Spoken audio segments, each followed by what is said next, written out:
Muy buenas. A ver, seguro que conocemos de sobra la historia de Moisés y la zarza ardiente. Es uno de esos relatos que son un pilar de fe para muchísima gente. Pero, ¿y si el idioma original, el hebreo, escondiera secretos que le dan la vuelta a todo? Pues de eso vamos a hablar hoy, de cómo unas pocas palabras pueden cambiarlo todo. Esa es la gran pregunta, ¿verdad?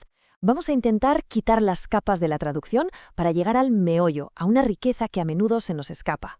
Y veremos cómo esta historia tan antigua se convierte de repente en una llamada a la acción que resuena con una fuerza increíble hoy en día. Así que vamos a empezar por ahí, por volver a mirar esta historia que creemos conocer tan bien. La idea no es cambiarla para nada, sino profundizar en ella, descubrir cómo unas pocas palabras clave en hebreo le dan una vida y un significado completamente nuevos.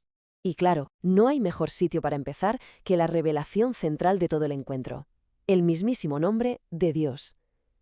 Porque es aquí, en este preciso momento, donde se pone la primera piedra de toda la misión de Moisés. Yo soy el que soy, una frase potentísima que hemos oído 1000 veces. En hebreo suena algo así como Ejeye, Asher, Ejeye. Pero ojo, aquí viene lo bueno. Esta expresión no solo significa eso, también se puede traducir como yo seré lo que seré o yo estaré donde estaré. ¿Vemos la diferencia? No es una declaración estática de simple existencia, sino una promesa de presencia activa, constante, eterna. Cambia la cosa, ¿eh? Este nombre, el de las 4 letras que vemos aquí, es el famoso tetragramaton. Y se consideraba tan sagrado que, con el paso del tiempo y por un profundo respeto, se dejó de pronunciar en voz alta. Y claro, este silencio reverente hizo que la gente empezara a buscar otras formas de referirse a Dios en su día a día. Y en esta tabla se ve perfectamente. Mientras que nombres como Jehová o Yahvé son intentos posteriores de vocalizar, de pronunciar esas 4 letras sagradas, la práctica hebrea iba por otro lado. Se usaban palabras como Hashem, que literalmente significa el nombre, o Adonai, que significa Señor. El foco no estaba en cómo sonaba, sino en el respeto que inspiraba. Vale, pasemos a otro concepto clave que a menudo se nos escapa, la palabra Torah. Si el nombre de Dios es una promesa de que estará ahí, la Torah es, digamos, su manual de instrucciones. Y aunque casi todo el mundo piensa en ley, su significado original es mucho más liberador. Normalmente pensamos en ley porque es como se tradujo al griego, como nomos, pero es que la raíz hebrea es fascinante. Está relacionada con la idea de lanzar una flecha o apuntar a un blanco. Pensemos en eso un segundo. La Torá no es un libro de reglas para castigar, sino una guía, una dirección para dar en el blanco en la vida. Esta analogía del tiro con arco lo explica de maravilla. La Torá es la instrucción, como el arco y la flecha que nos dan. Nuestra parte es apuntar, alinear nuestras decisiones y acciones con esa guía. ¿Y el objetivo? Pues dar en el blanco, vivir según la voluntad de Dios.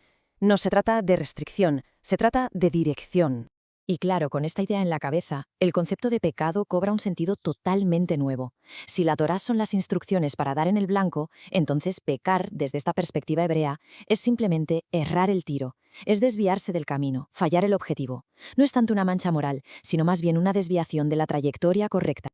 Ahora vamos a aplicar esta nueva forma de ver las cosas a un momento muy humano, la excusa de Moisés. Él sentía que no podía dar en el blanco con sus palabras. Siempre pensamos que era tartamudo, pero el hebreo nos abre una puerta a algo mucho más profundo. Moisés dice eso, que es tardo en el habla y torpe de lengua. A primera vista, parece una limitación física bastante clara. Pero, ¿y si el problema no fuera su capacidad para hablar, sino su estado espiritual en ese preciso momento?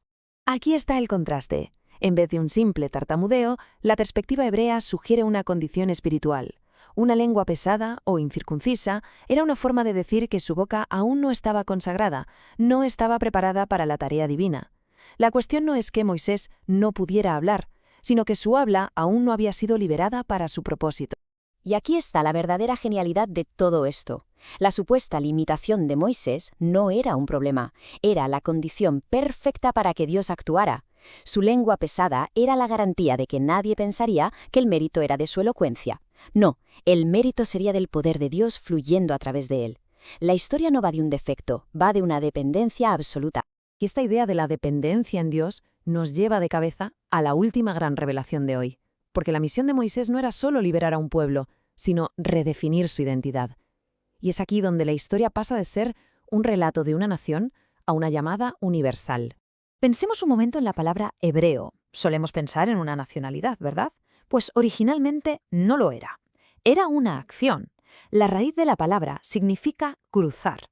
Abraham fue el primer hebreo, no por su lugar de nacimiento, sino porque se atrevió a cruzar, a dejar atrás su vida para seguir la llamada de Dios hacia algo nuevo. Ser hebreo, por lo tanto, es mucho más que una etnia. Es una identidad espiritual que se basa en la acción. Es la decisión de cruzar de un estado a otro, de la esclavitud a la libertad, de lo conocido a una nueva relación con lo divino. Y esa es una llamada que trasciende cualquier cultura y cualquier época. Y así, de repente, la historia del Éxodo se convierte en nuestra propia historia. La pregunta ya no es solo sobre un pueblo antiguo en una tierra lejana. Si ser hebreo significa cruzar, la pregunta que resuena hoy para todos es ¿qué orilla, qué situación, qué mentalidad se nos está llamando a cada uno de nosotros a dejar atrás? Ahí lo dejo. Gracias por acompañarme en este pequeño viaje.